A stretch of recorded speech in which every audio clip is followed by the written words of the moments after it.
નમસ્કાર વિદ્યાર્થી મિત્રો, ગયા લેક્ચરમાં આપણે છેલ્લે સાયક્લોટ્રોનની વાત કરી હતી. બરાબર, સાયક્લોટ્રોનમાં થિયરી કઈ રીતે પૂછાય અને એમાં કઈ રીતે જવાબ લખવાનું છે એ બધી ચર્ચા જે છે આપણે કરેલી છે. ખાસ મોસ્ટ આઈએમપી પ્રશ્ન છે સાયક્લોટ્રોનવાળો પણ, અને એની પહેલાં જે આપણે ચુંબકીય ક્ષેત્રમાં વિદ્યુતભારિત કણની ગતિનું જે વર્ણન કર્યું હતું એ પ્રશ્ન પણ આઈએમપી છે. એટલે વ્યવસ્થિત એ જે છે એ જોઈ લેજો. બરાબર, એમાં કોઈ તકલીફ હોવી જોઈએ નહીં. હવે વચ્ચે જે આપણે ઉદાહરણ બાકી હતા, પાંચમા ઉદાહરણ પછી તો આપણે થોડાક ઉદાહરણ ગણેલા છે, પણ પહેલા ઉદાહરણથી આપણે બાકી હતા એ પૂરા કરી નાખીએ. 4 ઉદાહરણ, 1 થી 4 ઉદાહરણ જે બાકી છે એ. ત્યારબાદ આપણે નવા ટોપિક ઉપર જશું ચેપ્ટરમાં. તો પહેલું ઉદાહરણ જે છે એની વાત કરીએ. ઉદાહરણ 4.1 જે છે બહુ સહેલા ઉદાહરણ છે. બરાબર, એમાં તમને એવું કીધું છે 200 ગ્રામ દળનો, હવે m બરાબર 200 ગ્રામ આપેલું છે, તો સ્વાભાવિક વાત છે આપણે ગણતરીમાં કેજીમાં રાખવું પડે, એટલે 0.2 અથવા 0.200 કિલોગ્રામ એમ લખી શકો તમે. 1.5 મીટર લંબાઈનો એટલે L બરાબર 1.5 મીટર. સીધો તાર 2 એમ્પિયર વિદ્યુત પ્રવાહ એટલે I બરાબર આપેલું છે 2 એમ્પિયર પ્રવાહ ધરાવે છે. તેને સમક્ષિતિજ અને સમાન ચુંબકીય ક્ષેત્ર બીમાં હવામાં લટકતો રાખેલો છે. ચુંબકીય ક્ષેત્ર જે છે એ બી છે, તો ચુંબકીય ક્ષેત્રનું મૂલ્ય શોધો. હવે તમે સમજો કે હવામાં તાર જે છે એ ચુંબકીય ક્ષેત્રમાં સ્થિર લટકતો છે. હવે કોઈ પણ વસ્તુ, દાખલા તરીકે હું હવામાં રાખું, આમ મૂકી દવાને આ પેનને, તો સીધી નીચે જ પડે. શું કામ નીચે પડે? તો કે ભાઈ એનું વજન બળ લાગશે. વજન બળ ક્યાં લાગતું હોય? નીચે તરફ. હવે આ તાર જે છે એ હવામાં સ્થિર લટકે છે, તો એનો અર્થ એવો થયો કે જેટલું વજન બળ નીચે લાગે છે એટલું કંઈક બીજું બળ ઉપર તરફ લાગતું હોવું જોઈએ, તો જ આ સંતુલનમાં રહી શકે ને હવામાં. હવે આપણે તારને શેમાં મૂકેલો છે? ચુંબકીય ક્ષેત્રમાં. તો પ્રવાધારિત તાર ચુંબકીય ક્ષેત્રમાં મૂક્યો હોય તો એના પર શું લાગે? ચુંબકીય બળ. અને એ ભણી ગયા છીએ આપણે, F બરાબર IL ક્રોસ B. અને મહત્તમ બળ કેટલું થાય? તો કે F બરાબર BIL જેટલું. અહીંયા વજન બળ જે છે નીચે તરફ લાગે છે અને ચુંબકીય બળ જે છે એ ક્યાં લાગશે? ઉપર તરફ. જેટલું વજન બળ નીચે લાગશે એટલું જ ચુંબકીય બળ ઉપર તરફ લાગશે. આપણી પૃથ્વી તે એક પ્રકારનું ચુંબક જ છે, પણ એનું ચુંબકીય ક્ષેત્ર આ દાખલામાં આપણે ધ્યાનમાં લીધેલું નથી, કેમ કે એવી કોઈ ચર્ચા કરેલી નથી, એટલે એ ડિટેલમાં આપણે પડતા નથી. બહુ સિમ્પલ જ વિચારીએ છીએ કે જેટલું વજન બળ નીચે લાગે છે એટલું જ ચુંબકીય બળ ઉપર તરફ લાગતું હોય તો જ તાર જે છે હવામાં સ્થિર રહી શકે. તો આપણે એમ લખી શકીએ કે ભાઈ જેટલું વજન બળ mg થાય એટલું જ ચુંબકીય બળ થાય, અને BIL જેટલું થાય. આ ટોપિક આપણે ભણી ગયા છીએ. અને મહત્તમ ચુંબકીય બળ લાગતું હોય તો બી આપણે મેળવવાનું છે. તો બી બરાબર શું થશે? mg છેદમાં IL. કિંમત મૂકી દો. બરાબર, બી મેળવવાનું છે, બહુ સિમ્પલ છે. એમ જે છે એ કેટલું છે? 0.2. જી એટલે 9.8. આઈ જે છે એ 2, અને એલ જે છે એ કેટલું છે? 1.5. તો આનું સાદુરૂપ આપી દો. હું સાથે એટલે સાદુરૂપ આપતો જાઉં છું. આન્સરમાં કે કોઈ જગ્યાએ કંઈ તકલીફ હોય તો એ આપણને ખ્યાલ આવી જાય એટલા માટે. રેડી? તો 0.6533 એટલે 0.65 ટેસ્લા. લે, તો આ જે છે એ આપણો પહેલા ઉદાહરણનો આન્સર થઈ ગયો. બરાબર, 0.65 ટેસ્લા જે છે એ. તો મળી ગયું, સીધું અને સિમ્પલ છે. ચાલો તો વિડીયો પુશ કરીને ફટાફટ લખી નાખો, પછી બીજા ઉદાહરણ તરફ જઈએ. ઓકે, ચાલો લખાઈ ગયું હશે તો વિડીયો પુશ કરીને ખાસ લખવાનું રાખજો, એટલે બાકી ન રહી જાય. બીજું ઉદાહરણ જે છે થિયરેટિકલ છે. MCQમાં તમને પૂછી શકે કે જો ચુંબકીય ક્ષેત્ર ધન y અક્ષને સમાંતર હોય. ઉદાહરણ 4.2 જે છે એની વાત આપણે કરીએ છીએ. હવે એમાં તમને આવી રીતે આપ્યું છે, આ x અક્ષ છે, આ z અક્ષ છે, અને આ વાય અક્ષ, એટલે વાય અક્ષ અંદર તરફ છે એટલે આવી રીતે થશે. આ સમક્ષિતિજ એક્સ અક્ષ, ઊભો ઝેડ અક્ષ અને તમારી તરફ આ અંદર ધન વાય છે, તમારી તરફ ઋણ વાય થશે. અંદર ધન વાય થયું, બહાર તરફ ઋણ વાય થયું. બરાબર. તો વાય અક્ષને સમાંતર હોય એટલે ચુંબકીય ક્ષેત્ર જે છે એ વાય અક્ષને સમાંતર છે. એટલે આવી રીતે છે ચુંબકીય ક્ષેત્ર વાય અક્ષની દિશામાં. બરાબર. અને વિદ્યુતભારિત કણ ધન એક્સ અક્ષ પર ગતિ કરતા હોય એટલે જુઓ, ધારો કે વી જેટલા વેગથી કોઈ વિદ્યુતભાર જે છે એ ગતિ કરે, એ ગતિ ક્યાં કરે છે? ધન એક્સ અક્ષની દિશામાં. બરાબર. તો ઇલેક્ટ્રોન અને પ્રોટોન પર કઈ દિશામાં લોરેન્સ બળ લાગે? તો પહેલાં સિમ્પલ, પ્રોટોન ધન છે ને, તો એનું પ્રોટોન પર લાગતું બળ જે છે એ કઈ દિશામાં હશે? તો એક તો આપણે લોરેન્સ બળનું સૂત્ર યાદ કરો, એફ બરાબર શું છે? ક્યુ વી ક્રોસ બી. અને મેં થિયરીમાં તમને સમજાવ્યું હતું કે ચુંબકીય ક્ષેત્રમાં આટલું બળ લાગે, જેને આપણે લોરેન્સ બળ કહીએ, અને એની દિશા જે છે એ વી ક્રોસ બીની દિશામાં હોય. તો એની માટે આપણે કરવું શું પડે? તો કે વી અને બીના સમતલને જમણા હાથનો સ્ક્રૂ જે છે એ લંબ ગોઠવવો પડે. ધારો કે પ્રોટોન જે છે એ આમ ગતિ કરે છે એટલે વી જે છે એક્સ અક્ષની દિશામાં. આ સમજો, આ જે છે એક્સ અક્ષની દિશા થઈ, પછી ચુંબકીય ક્ષેત્ર કઈ દિશામાં છે? વાય દિશામાં. એટલે આમ થશે. એટલે ચુંબકીય ક્ષેત્ર આમ થશે, અંદર ધન વાય દિશામાં છે ને. બરાબર. એટલે ખાસ એ સમતલ સમજજો. જો આ બ્લુ માર્કર જે છે એ ચુંબકીય ક્ષેત્ર ધન વાય, અને આ બ્લેક માર્કર જે છે એ પ્રોટોનની ગતિની દિશા થઈ ધન એક્સ. એટલે આવી રીતે સમતલ થયું આમ. હવે તમારે જે છે એ શું કરવાનું છે? જમણા હાથનો સ્ક્રૂ એને લંબ ગોઠવવાનો. એટલે સ્ક્રૂ આવી રીતે લંબ આવશે, પછી એને વીથી બીની દિશામાં ફેરવવાનો. સ્ક્રૂને ફેરવો વીથી બીની દિશામાં, તો ઉપર તરફ આવે કે નહીં? વીથી બીની દિશામાં એટલે આવી રીતે, તો સ્ક્રૂ બહાર નીકળશે એટલે ક્યાં જશે? ઉપર તરફ. તો ઉપર કયો અક્ષ થયો? ધન ઝેડ દિશા.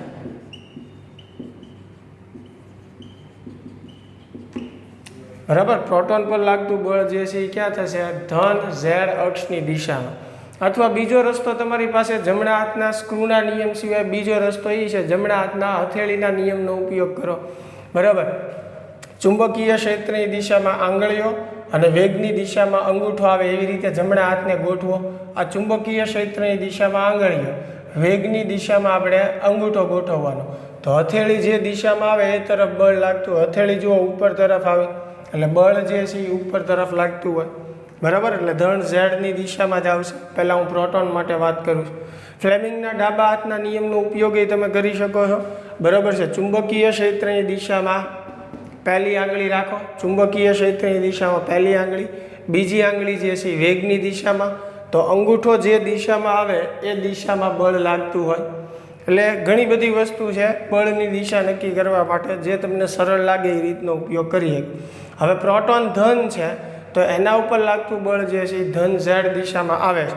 હવે ઇલેક્ટ્રોન જે છે એટલો જ વિદ્યુતભાર ધરાવે પણ ઋણ વિદ્યુતભાર, તો સ્વાભાવિક વાત છે એની ઉપર જે બળ લાગશે એ પ્રોટોન કરતાં એક્ઝેક્ટ વિરોધી દિશામાં. એટલે ઇલેક્ટ્રોન પર જે બળ લાગશે એ ઋણ ઝેડ અક્ષની દિશામાં લાગશે.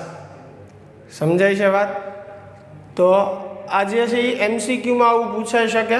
પ્રોટોન માટે મેં એટલે સમજાવ્યું કેમ કે ધન વિદ્યુતભાર માટે તમે ઝડપથી સમજી લો તો ઋણ વિદ્યુતભારમાં આપણને ખ્યાલ જ છે કે એની ઉપર લાગતું બળ એની કરતાં વિરોધી દિશામાં થશે. એટલે આમાં ધન ઝેડ દિશામાં છે, ઇલેક્ટ્રોન માટે ઋણ ઝેડ દિશામાં થશે. બરાબર. એમસીક્યુ સ્વરૂપે કે એવી રીતે તમને પૂછાઈ શકે, ધ્યાન રાખજો. લખવાની તો ખાસ જરૂર નથી, ટેક્સ્ટ બુકમાં તમને જવાબ આપેલો જ છે. ચાલો હવે ત્રીજા ઉદાહરણની વાત કરીએ. તો ત્રીજા ઉદાહરણમાં તમને 6×10⁻⁻ ચુંબકીય ક્ષેત્ર આપેલું છે. ઉદાહરણ 4.3ની વાત કરીએ છીએ. બી બરાબર 6×10⁻⁴ ટેસ્લા ચુંબકીય ક્ષેત્રને લંબ રૂપે, ચુંબકીય ક્ષેત્રને જો લંબ રૂપે 3×10⁷ મીટર પ્રતિ સેકન્ડની ઝડપથી ગતિ કરતા ઇલેક્ટ્રોન. હવે ઇલેક્ટ્રોનનો વિદ્યુતભાર 1.6 ગુણ્યા 10⁻⁹ આપણે મૂલ્ય ધ્યાનમાં લઈએ છીએ. મને ખ્યાલ છે ઇલેક્ટ્રોનનો વિદ્યુતભાર ઋણ હોય તો આપણે ગણતરીમાં હંમેશા મૂલ્ય જ લેતા હોઈએ. એટલે 1.6 ગુણ્યા 10⁻⁹ કદાચ એના દળની જરૂર પડે તો ઇલેક્ટ્રોનનું દળ પણ આપણને યાદ હોવું જોઈએ. 9.1 ગુણ્યા 10⁻31. 9.11 લખો તો પણ ચાલશે. ટેક્સ્ટબુકમાં તમારે એક્ઝેક્ટ 9 લીધું છે તો આપણે 9 લેશું. બાકી કાંઈ ન આપ્યું હોય તો 9.1 અથવા 9.11 ગુણ્યા 10⁻31 લેવાનું ઇલેક્ટ્રોનનું દળ. બરાબર. આ માર્ગની ત્રિજ્યા કેટલી હશે? તો પહેલાં તો આપણે આર મેળવવાનું છે ત્રિજ્યા, પછી આવૃત્તિ કેટલી હશે એટલે એફ મેળવવાનું છે, અને તેની ઉર્જા કેટલી હશે. ધારો કે ઉર્જાને તમે ઈ કહો અથવા કે કહો તો પણ ચાલશે. બરાબર. અને ઉર્જાનો જવાબ આપણને ઇલેક્ટ્રોવોલ્ટમાં કેટલા કિલો ઇલેક્ટ્રોવોલ્ટ થશે એવું પૂછ્યું છે. એટલે 3 જવાબ આપણે મેળવવાના છે. સૌથી પહેલું તો એ સમજો કે આ ઇલેક્ટ્રોન જે છે એ ચુંબકીય ક્ષેત્રમાં લંબ રૂપે દાખલ થાય છે એટલે એનો ગતિપથ વર્તુળાકાર હશે. તો એવી ગતિનું વર્ણન આપણે કરેલું જ છે. એમાં જે પહેલો જવાબ આપણે જ્યારે ઇલેક્ટ્રોન વર્તુળમય ગતિ કરતો હોય ત્યારે એની ગતિપથની ત્રિજ્યાનું સૂત્ર શું થાય? mv/qb. તો m એટલે ઇલેક્ટ્રોનનું દળ 9 ગુણ્યા 10⁻31. v જે છે એ 3 ગુણ્યા 10⁷. બરાબર. પછી qb, q એટલે ઇલેક્ટ્રોનનો વિદ્યુતભાર 1.6 ગુણ્યા 10⁻19. b એટલે ચુંબકીય ક્ષેત્ર 6 ગુણ્યા 10⁻4. તો આનું સાદુરૂપ આપી દઈએ. જોઈએ આર જે છે કેટલું આવે છે? 9 ગુણ્યા 3 ભાગ્યા 1.6 અને ભાગ્યા 6 એટલે 2.81 ગુણ્યા 10⁻⁻ આપણે -31 +7 +19 ને +4 એટલે -1 આવશે. એટલે બધું થઈને ફાઇનલ 0.28 મીટર જે છે એ આપણો ત્રિજ્યાનો જવાબ જે છે એ આવે છે. બરાબર.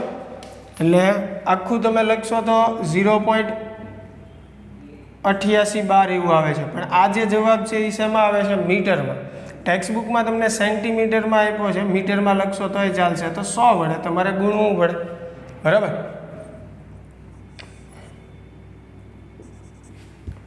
એટલે 28.12 સેન્ટીમીટર. ઓકે, ચાલો ત્રિજ્યા મળી ગઈ. હવે એની પછી બીજો જવાબ આપણે મેળવવાનો છે આવૃત્તિ. ખાસ હું ધ્યાન ફરીને દોરું છું, ટેક્સ્ટબુકમાં તમારે આવૃત્તિને ન્યૂ વડે દર્શાવે છે અને ન્યૂ વચાય. બરાબર. પણ હું શું કામ નથી લખતો? કેમ કે વેગ માટે આપણે સંજ્ઞા વીની ઉપયોગ કરીએ છીએ અને ન્યૂની સંજ્ઞા આપણને વી જેવી લાગે, એટલે તમે ભૂલ ન કરો. એટલે આવૃત્તિ માટે હું એફ સંજ્ઞાનો ઉપયોગ કરું છું. એટલે બીજું આપણે જે મેળવવાનું છે એ શું મેળવવાનું છે? આવૃત્તિ. તો તમે આ સૂત્ર પરથી મેળવી શકો છો. v બરાબર શું થાય? r omega. આ v શેનો છે? વેગનો. હવે ઓમેગાની જગ્યાએ તમે શું લખી શકો? 2πf. તો f મારે મેળવવું હોય તો f ને સૂત્રનો કરતા બનાવવું એટલે v/2πr. બરાબર. આ 2πr આ બાજુ છેદમાં આવશે. તો v એટલે વેગ છે 3 ગુણ્યા 10⁷. બરાબર. 2π એટલે 3.14. r જે છે ત્રિજ્યા આપણે મેળવી 0.2812. આપણે ગણતરીમાં તો હંમેશા MKSમાં જ લેવાનું હોય. બરાબર. એટલે એ ખાસ ધ્યાન રાખજો. તો 3 ભાગ્યા આપણે 2 કરશું, ભાગ્યા 3.14 ને ભાગ્યા 0.2812. બરાબર. એટલે 1.69 ગુણ્યા 10 આપણે 7 લખી શકીએ. એટલે આને 1.69 છે એટલે 1.70 જેવું લખવું હોય તો આપણે લખી શકીએ. ગુણ્યા 10 કેટલી ઘાત છે? 7. બરાબર. એટલે આને 1.7 લખી નાખો. 1.7 ગુણ્યા 10⁷. આ જવાબ શેમાં આવશે? હર્ટ્ઝમાં. તો હવે 1 ઘાત હું ગુણી નાખું એટલે 17 ગુણ્યા 10⁶ હર્ટ્ઝ થાય. અને 10⁶ ને આપણે શું લખીએ કે મેગા. તો 17 મેગા હર્ટ્ઝ આવૃત્તિ થાય. બરાબર. તો આજે છે બીજો જવાબ આપણને મળ્યો આવૃત્તિનો. આ ત્રિજ્યાવાળું લખવાનું બાકી હોય તો એ લખી નાખજો, પછી આપણે આગળ વધીએ. હજી એક જવાબ આમાં મેળવવાનો છે ઉર્જાનો, બરાબર. વિડીયો પુશ કરીને લખજો.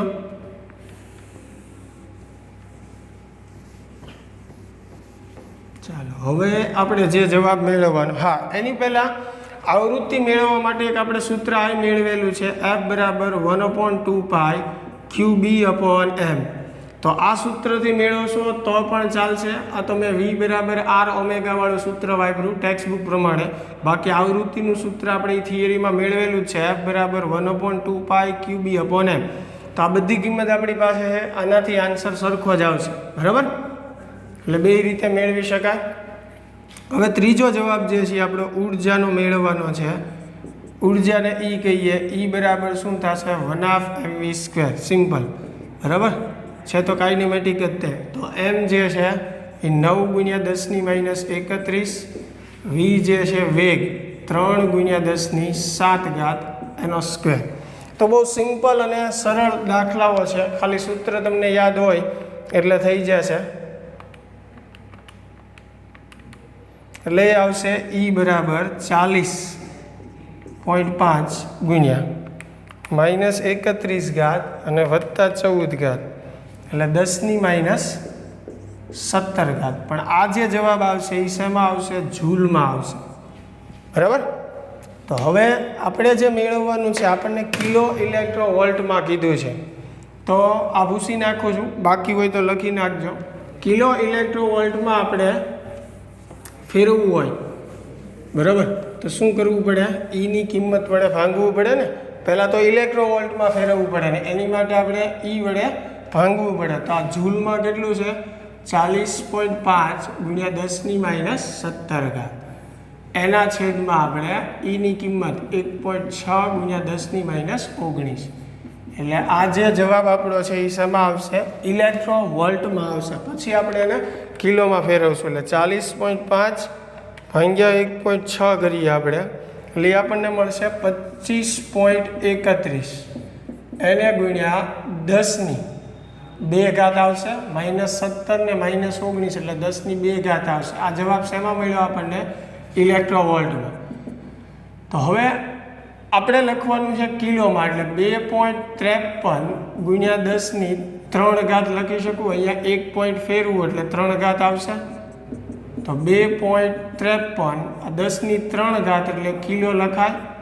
લ્યો, આ જે છે એ જવાબ કિલો ઇલેક્ટ્રોવોલ્ટમાં આવી ગયો. રેડી? એટલે 2.5 અથવા 2.53 બે સાચું જ છે. કિલો ઇલેક્ટ્રોવોલ્ટ તમે લખી શકો. ચાલો તો ફટાફટ આ પણ વિડીયો પુશ કરીને લખી લો. પછી છેલ્લું ચોથું ઉદાહરણ જે છે એની વાત કરીએ આપણે. ઓકે, ચાલો લખાઈ ગયું હશે. તો આવો જ દાખલો છે આની પછીનો. એમાં ફક્ત હું તમને હિન્ટ આપીશ, જવાબ જે છે એ તમારે મેળવવાના છે, બરાબર. જે આ સૂત્ર વાપર્યા એવા જ સૂત્ર વાપરવાના છે ઉદાહરણ 4માં પણ. એટલે તમને સૂત્ર અને હિન્ટ આપી દઉં છું. ગણતરી જે છે એ તમારે કરવાની છે. ઉદાહરણ 4.4 જે છે, ઉદાહરણ 4.4માં એક સાયક્લોટ્રોનના દોલનની આવૃત્તિ, સાયક્લોટ્રોન માટે FC કહીએ, 10 મેગાહર્ટ્ઝ છે. એટલે F બરાબર 10 મેગાહર્ટ્ઝ. પ્રોટોન્સને પ્રવેગિત કરવા માટે કેટલું ચુંબકીય ક્ષેત્ર જરૂરી છે? એટલે પહેલું મેળવવાનું છે ચુંબકીય ક્ષેત્ર. જો ડીઝની ત્રિજ્યા 60 સેન્ટીમીટર હોય, R બરાબર 60 સેન્ટીમીટર, એટલે કે 0.6 મીટર. મીટરમાં ફેરવતા તો આવડતું જ હોય. હવે તો આ પ્રવેગક વડે ઉત્પન્ન થયેલા પ્રોટોનની કિરણાવલીની ગતિ ઉર્જા કેટલી હશે? ગતિ ઉર્જાને અત્યારે E કહો અથવા K કહો તો પણ ચાલશે. ગતિ ઉર્જાનું સૂત્ર ખબર હોય છે 1/mv². એટલે આપણે વેગ મેળવવો પડશે. અને શું કીધું છે? પ્રોટોનની કિરણાવલી, બરાબર. એટલે દળ જે છે એ શેનું લેવાનું છે? પ્રોટોનનું. 1.67 × 10⁻27 kg. જો રકમમાં ખાસ વાંચજો, દળ આડેધડ દરેક વખતે ઇલેક્ટ્રોનનું નહીં લઈ લેવાનું. પ્રોટોનને પ્રવેગિત કરવા માટે એટલે દળ પ્રોટોનનું આવશે. વિદ્યુતભાર પણ શેનો આવશે? પ્રોટોનનો 1.6 × 10⁻19 કુલમ. બરાબર. તો સૌથી પહેલું આપણે બી મેળવવાનું છે અને પછી મેળવવાનું છે ગતિ ઉર્જા. તો બી મેળવવા માટે જુઓ, સાયક્લોટ્રોનની આવૃત્તિ માટે આપણે સૂત્ર મેળવેલું છે F બરાબર 1/2π Qb/m. સૂત્ર જોઈ લેજો. તો બી મારે મેળવવું છે, બીને સૂત્રનો કરતા બનાવવું એટલે 2πm. આ જે છે એ ત્રણેય ગુણાકારમાં આવશે એના છેદમાં Q. તો જુઓ 2π એટલે 3.14, m એટલે પ્રોટોનનું દળ, FC આવૃત્તિ આપી છે, મેગા એટલે 10⁶ થાય એટલે 10 × 10⁶ હર્ટ્ઝ એમ લખજો, અથવા 10⁷ હર્ટ્ઝ એ કિંમત મૂકી દો. Q એટલે પ્રોટોનનો વિદ્યુતભાર. તો બી મળી જાય કે નહીં? એટલે બી જે છે એ મળી ગયું. હવે આપણે શું મેળવવાનું છે? ઉર્જા. હવે ઉર્જાનું સૂત્ર, ગતિ ઉર્જાનું શું થાય? 1/mv². એટલે પહેલાં તમારે જરૂર શેની પડે? વેગની. બરાબર. તો વેગ મેળવવો પડશે ત્યારે ઉર્જા મળશે ને. એટલે આની પછીનું સ્ટેપ તમારે શું કરવાનું છે? V બરાબર R ઓમેગા. ઓમેગા એટલે 2πf. બરાબર. તો R ની કિંમત મૂકો 2π અને FC ની કિંમત. તો વેગ મળી જાય કે નહીં તમને? V. અને વેગ મળી જાય પછી આપણને બીજો જવાબ આપણો ગતિ ઉર્જાનો E બરાબર 1/mv². વેગ તમે અહીંયા મેળવો છે, m એટલે પ્રોટોનનો દળ. બરાબર. એટલે ઉર્જા મળી જાય. અને પહેલો જવાબ જે છે એ શેમાં આવશે? જૂલમાં. આમાં આપણને સ્પેશિયલી ઇલેક્ટ્રોવોલ્ટમાં ફેરવવાનું કીધું નથી, પણ છતાં ફેરવી નાખજો. પહેલો જવાબ જે છે એ શેમાં આવશે? જૂલમાં આવશે. પછી ઈની કિંમત વડે ભાંગી નાખો એટલે એ જવાબ શેમાં આવે? ઇલેક્ટ્રોવોલ્ટમાં. તો ઉદાહરણ 4.4 જે છે એ તમારે ગણવાનું છે. જો જવાબ ન આવે અથવા કોઈ વસ્તુમાં તકલીફ પડે તો તમે મને જાણ કરી શકો છો. તો આજે આ લેક્ચરમાં આપણે 4 ઉદાહરણ જે છે ત્યાં સુધી કર્યા. બહુ સિમ્પલ અને સરળ ઉદાહરણ આપેલા છે તમને. બરાબર. એટલું બધું અઘરું નથી, ખાલી સૂત્ર યાદ રાખશો એટલે આવડી જશે. તો આશા છે કે વ્યવસ્થિત કરી નાખશો તમે.